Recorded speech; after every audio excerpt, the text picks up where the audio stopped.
So let's learn how to enable developer options on your TCL Google TV. You're going to get your TV remote, okay, right here. Press the settings button right here. You press the settings button, you see this. Then you're going to press OK on all settings, right there.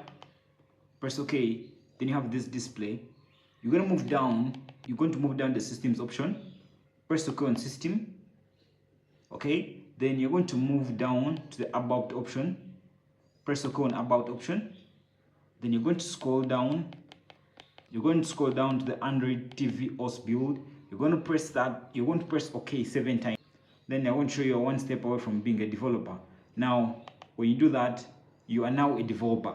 So when you come back to the system and you scroll down, you can actually see the developer option is now visible right there.